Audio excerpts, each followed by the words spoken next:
Hey, so the question of how do you get diagnosed with lupus? Highly recommend you go to lupus.org, and that takes you to Lupus Foundation of America. And that gives you like all of the symptoms, and also has like quizzes you can fill out too to see if your symptoms point to lupus. But basically what typically happens is if you're having symptoms of an autoimmune disease, your primary care physician will first run what's called an ANA. This is an anti-nuclear antibody test that looks to see if you have any of these antibodies in your blood, which typically points to inflammation going on.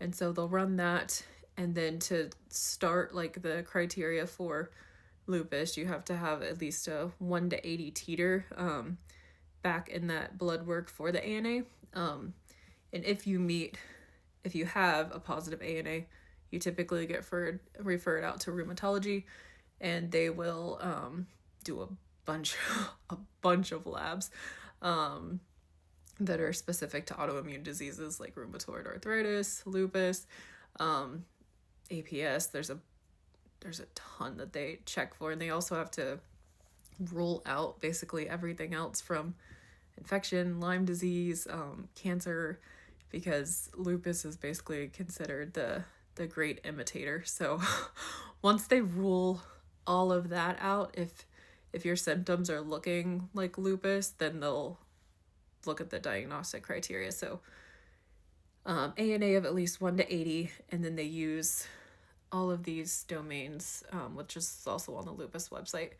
And basically, like, if you meet more than one in a category, like I meet all of these in this cutaneous domain, they go by the highest scoring. So like I get 6 points from this domain.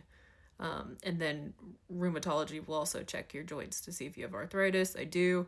So I also got 6 points here. And then I have antiphospholipid antibodies, another 2 points. And so basically they check all of these things, and these are highly specific antibodies that they'll run that are really, really specific to lupus when they do your blood work. So anti-dsDNA and anti-Smith.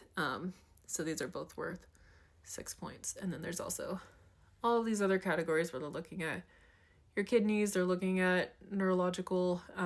So basically they do your ANA, and then they go through this checklist to see if you meet criteria if you're having symptoms of lupus.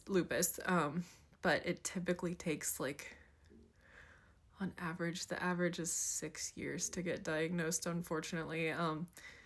And looking back, like, I started having symptoms exactly about 6 years ago when I was pregnant. But yeah, ANA with your primary care is the first step for sure. I hope this helps. Good luck.